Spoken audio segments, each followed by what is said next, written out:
bahwa Engkau adalah harapan dalam hidup ini. Allah Roh Kudus terus beracara pada siang hari ini. Tutup bungkus ruangan ini ya Allah Roh Kudus. Terlebih lagi ruangan isi hati kami. Supaya firman yang kami dengar siang hari ini dapat membawa kami dapat hidup bersama-sama di dalam gereja Tuhan. Terima kasih Tuhan, terima kasih. Hanya di dalam nama Tuhan Yesus semua yang percaya katakan Shalom Bapak Ibu. Silakan duduk. Sekali lagi shalom, hai. Hai. Nama saya Pendeta Muda Irfan Gunadi. Saya anggota legislatif nomor yang ke-10. Ngiri juga sama Leon ya. Leon juara 2, tapi saya juara 1 Leon. Juara 1 serak-serak basah di Bethlehem. Semua ganteng, apalagi yang khotbah lebih ganteng. Tepuk tangan dulu dong. Yang khotbah gantengnya kenapa? Benar-benar beraneka ragam Bapak Ibu. Atasnya dari Ketut Bali. Bawahnya dari Medan, Horas. Celananya dari Madura. Nggak ada yang tahu celana Madura ini. Sepatunya dari Amerika. Jadi ini benar-benar beraneka ragam. Kalau Bapak Ibu lihat, ada tameng, ada pisau. Panitia benar-benar luar biasa. Tepuk tangan buat panitia loh. Event cuma 2 jam tapi dibuatnya sedemikian heboh. Kayak panggung RCTI mencari bakat. American Got Talent. Putri Ariana maju. Putri Ariana maju. Teng. Kok Putri Ariana gak mau maju? Bapak Ibu, hari ini kita bicara tentang pujilah Tuhan hai semua bangsa, dan biarlah segala suku bangsa memuji Dia. Karena dikasih ayat yang spesifik, makanya saya buat tema. Karena Bapak Ibu dan saya beraneka budaya. Yang setuju dengan saya katakan amin. Kita dididik dari latar belakang yang berbeda, tapi kita berada di satu gereja yang sama, yaitu GBI Bethlehem Taman Kencana. Beri kemuliaan buat kita semua.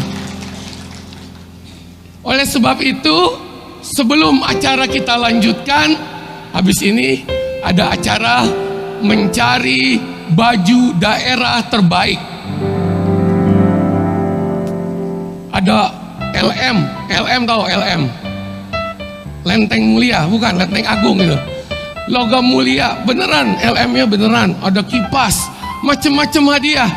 Tapi sebelum dapat hadiah, dengerin firman Tuhan dulu. Tengok kanan kirinya, ayo kita dengerin firman Tuhan dulu. Saya akan mendahului. Tema khotbah saya pada hari ini adalah hidup bersama dalam rumah Tuhan. Mari kita buka Roma 15 ayat 1 sampai 13.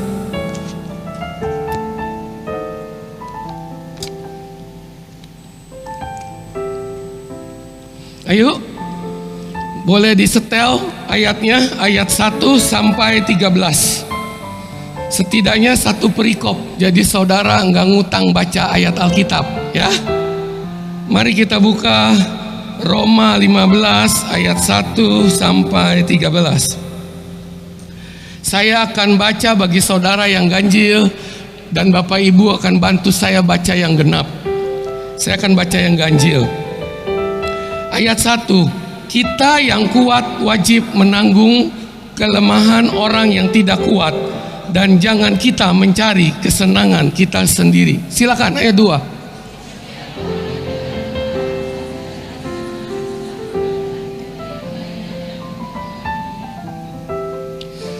Karena Kristus juga tidak mencari kesenangannya sendiri, tetapi seperti ada tertulis, kata-kata cercaan mereka yang mencerca engkau telah mengenai aku. Silakan.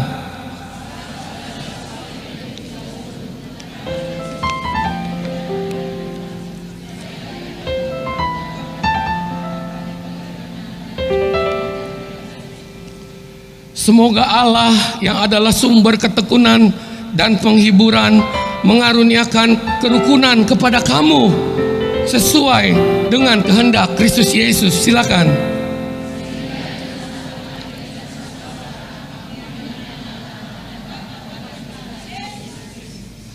Sebab itu, terimalah satu akan yang lain, sama seperti Kristus juga telah menerima kita untuk kemuliaan Allah. Silakan.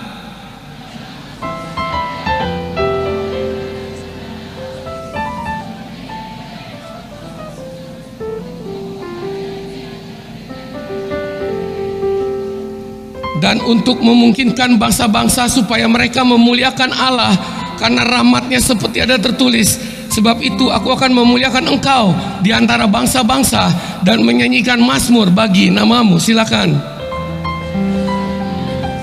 Bersukacitalah hai bangsa-bangsa dengan umat-Nya, dan lagi pujilah Tuhan hai kamu semua bangsa-bangsa, dan biarlah segala suku bangsa memuji Dia. Ayat 12.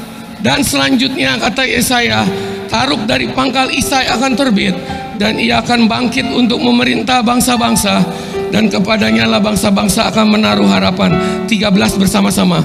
Semoga Allah sumber pengharapan memenuhi kamu dengan segala sukacita dan damai sejahtera dalam iman kamu, supaya oleh Roh Kudus kamu berlimpah-limpah dalam pengharapan. Amin. Satu perikop sudah kita baca. Firman Tuhan sampai di sini. Bapak Ibu, mari kita terima doa berkat. Saudara, ada hal yang sangat menarik dari kitab Roma. Kalau saudara tahu, kitab Roma yang ditulis oleh Rasul Paulus, ditulis jangan takut, nggak apa-apa, salah nggak didenda ya. Rasul Paulus, sebelum Paulus jadi Paulus, dia sebelum menjadi Saulus. Saulus adalah penjahat, perampok, pembunuh, pemerkosa, penganiaya. Habis itu dia dipakai Tuhan, matanya dibutakan, singkat cerita di jalan, dan dia menjadi Paulus. Ini adalah salah satu kitab yang ditulis oleh Paulus untuk jemaat-jemaat di Roma.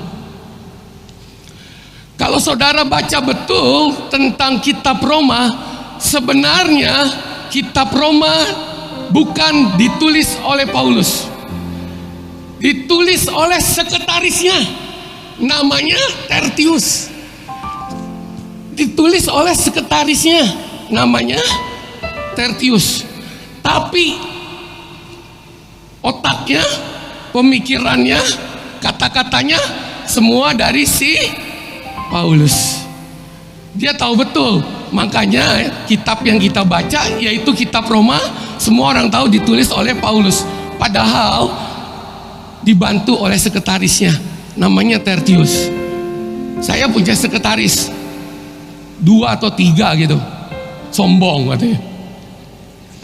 Sekretaris saya 3. Kalau saya punya pemikiran sebagai pimpinan, saya ngomong ke sekretaris.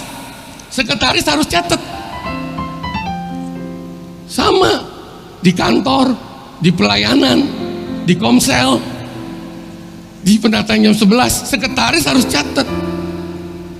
Hari itu Paulus, karena dia hidupnya berjalan bersama Kristus, dengarkan saya baik, dan bahkan banyak kitab-kitab Paulus yang selalu menekankan hidup kita.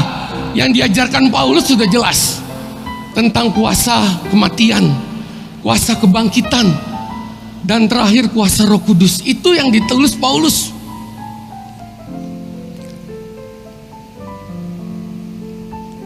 Ayat-ayat yang sangat populer yang ditulis Paulus di kitab Roma. Roma 3 ayat 23. Karena semua orang telah berbuat dosa dan telah kehilangan kemuliaan Allah, dan oleh kasih karunia Tuhan telah dibenarkan dengan cuma-cuma karena penebusan dalam Kristus Yesus.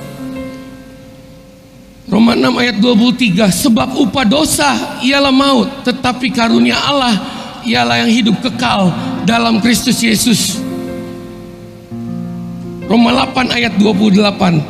Kita tahu sekarang bahwa Allah turut bekerja dalam segala sesuatu, mendatangkan kebaikan bagi mereka yang mengasihi Dia. Paulus biasa berkata-kata tentang bagaimana penebusan Yesus. Tapi hari ini, sekali lagi, tapi hari ini kita belajar dari Paulus bagaimana kita hidup dalam berorganisasi, bagaimana kita hidup dalam bergereja. Ada ayat, ada poin yang penting. 3 poin hari ini yang penting, supaya saudara hidup dalam gereja, di rumah Tuhan, dan hidupnya selalu diberkati Tuhan. Yang setuju dengan saya, beri kemuliaan bagi Allah kita.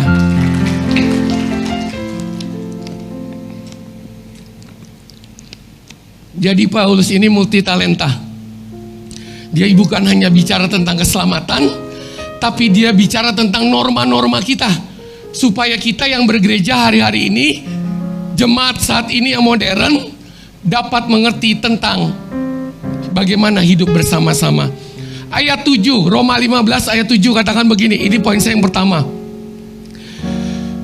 Yuk klik, sebab itu terimalah. Yuk baca yuk, sebab itu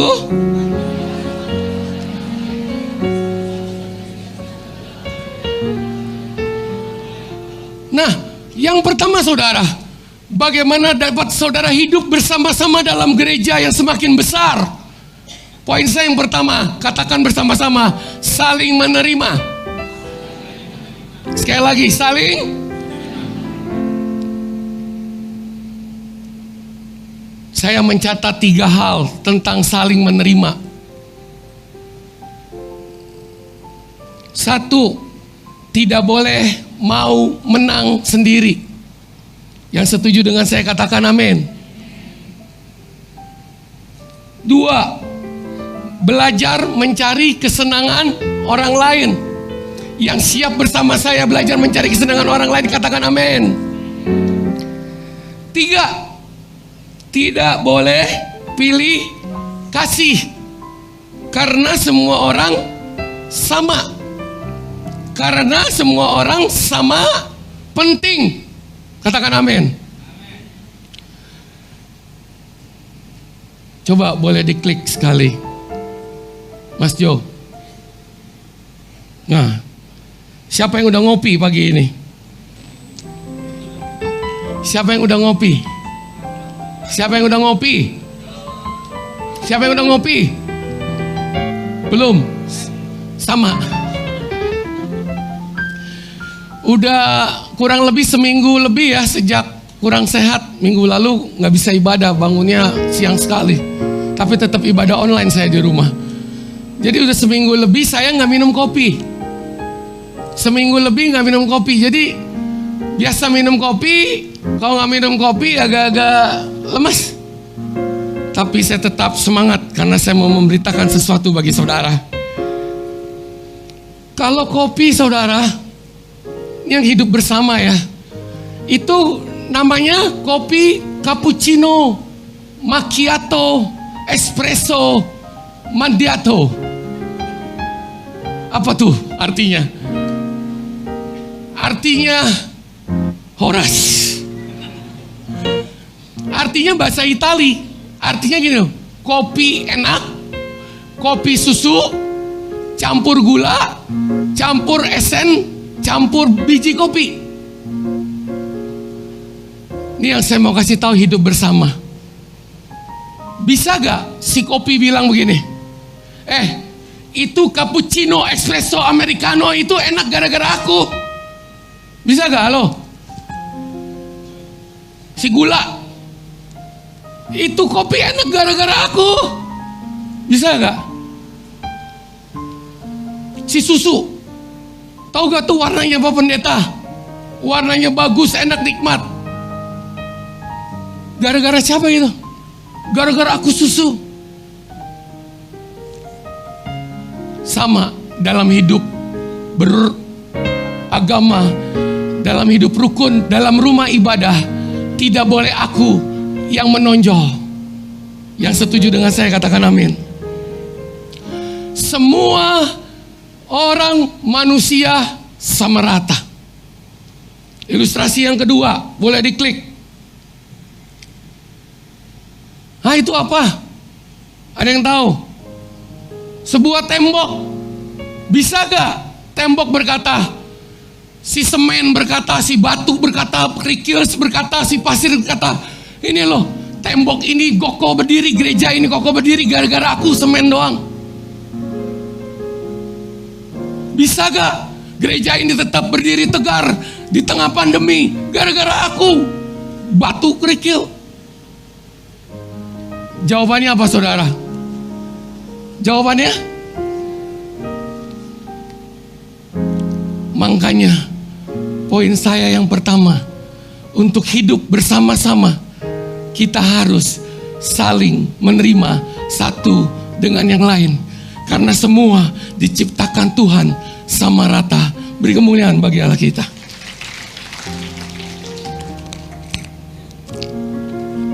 Yang kedua saudara, bagaimana kita hidup bersama di dalam rumah Tuhan. Tadi yang pertama saling menerima satu dengan yang lain. Yang kedua, Lukas 6 ayat 37. 2, 3 ya, baca bersama saya. Ayo, come on, Bethlehem. Jom.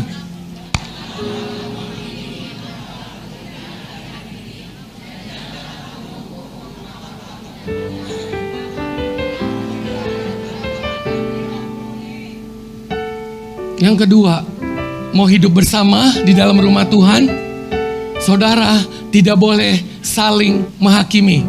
Yang setuju dengan saya katakan amin. Saya tambahin lagi tuh, Matius 7 ayat 5, biar makin afdol. Hai orang munafik, keluarkanlah dahulu balok dari matamu, maka engkau akan melihat dengan jelas untuk mengeluarkan selumbar itu dari mata saudaramu. Firman Tuhan yang sangat jelas bahwa kita, di antara kita tidak boleh saling menghakimi. Karena yang boleh menghakimi in the end hanya Tuhan Yesus. Beri kemuliaan bagi Allah kita.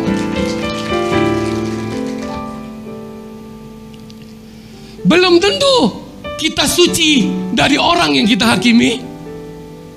Belum tentu kita lebih hebat, lebih rohani dari orang yang kita hakimi. Yang ada terjadi waktu kita menghakimi orang lain, khususnya di dalam gereja atau di luar, di tengah keluarga, yang ada terjadi adanya sakit hati. Disitulah timbul bayi-bayi rohani. Sehingga saya mau kasih tahu, yang kedua, kalau hidup mau bersama di dalam gereja, saudara tidak boleh saling menghakimi. Kayaknya firmannya keras nih. Saudara diam-diam apa nungguin yang menang ya? Saya udah berkoar-koar ini. Saudara enak duduk kalau kata Bu Lena. Saya kan berdiri di sini.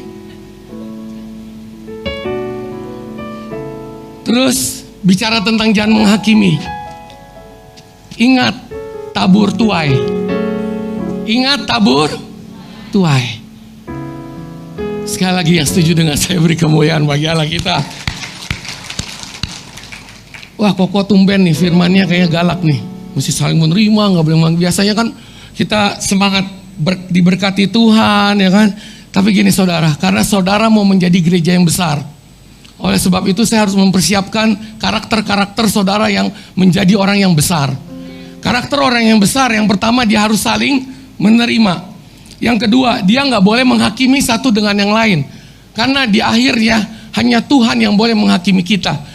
Nanti ya, kalau saudara nggak kepilih juara, saudara menghakimi. Panitianya tuh, gue nggak dapat, gue udah dandan, gue udah blow ya kan, gue udah pakai baju singset ya kan, bawa jamu ya kan, bawa jamu, piye, atur nuun wong sewu. Kalau saya nggak kasih tahu ayat kedua, entar saudara menghakimi lagi. Panitianya nggak adil. Makanya saya siap-siap dulu supaya jangan ada dusta di antara kita dan tidak ada drama di luar drama. Haleluya. Jangan saling menerima, sudah. Jangan menghakimi, sudah. Yang terakhir, nah, habis ini kita doa, kita masuk dalam acara kontes award Indonesia mencari bakat. Ya, yang terakhir, here. 1 Korintus 1 ayat 10. Baca sama-sama, 2, 3 ya.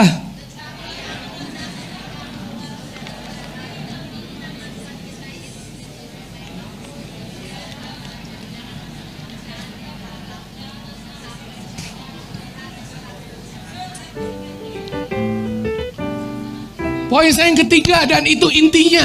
Kita duduk di sini cuma buat satu tujuan, yaitu untuk apa? Untuk kemuliaan nama Allah. Kok nggak diklik? Pendeta udah semangat bener, nggak diklik di belakang. Untuk kemuliaan nama, bukan kemuliaan nama Pastor Irfan Gunadi, no. Kita semua duduk di sini mendengarkan firman Tuhan setiap minggu, berdoa, berpuasa, memberikan persembahan. Hanya satu tujuan kita, yaitu kita di sini untuk memuliakan nama Allah. Shalom.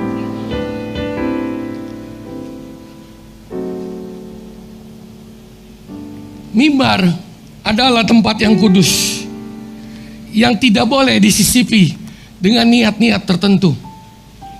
Oleh sebab itu, saudara, saya mau kasih tahu dari atas mimbar yang kudus ini, bahwa setiap kita berdiri di mimbar ini, biar hanyalah nama Tuhan Yesus yang mulia, yang agung yang kita tinggikan. Bukan nama pribadi, bukan nama golongan, bukan nama suku, bukan nama ras, tapi nama Yesus Kristus, yang Tuhan sebagai Tuhan, Raja sebagai Raja, Juru Selamat sebagai Juru Selamat, Penolong yang hidup, yang selalu mengasihi saudara dan saya dari hari ini sampai selama-lamanya. Hidup saya banyak bertoleransi lah. Tidak ada yang menang, tidak ada yang kalah dalam hidup ini. Hidup banyak dekat dengan pemimpin rohanimu. Setidak banyak kamu satu frekuensi dengan mereka. Jangan sombong, karena semua ini milik Tuhan. Tuhan Yesus memberkati ibadah jam 11. Haleluya. Terima kasih Tuhan. Sebentar kami akan melanjutkan acara kami, Tuhan. Kami hari ini ditegur Tuhan, bahwa kami harus saling menerima satu dengan yang lain. Bahkan Tuhan, kami tidak boleh menghakimi satu dengan yang lain. Karena kami tahu hidup ini adalah untuk Tuhan. Kemuliaan hanya untuk Tuhan. Dan hamba yakin dan percaya, hanya nama Tuhan yang ditinggikan dalam hidup ini. Terima kasih Allah Roh Kudus. Teruslah beracara sampai akhirnya jalannya ibadah ini. Hanya di dalam nama Tuhan Yesus. Kita semua yang percaya katakan amin. Sekali lagi beri kemuliaan bagi Allah kita.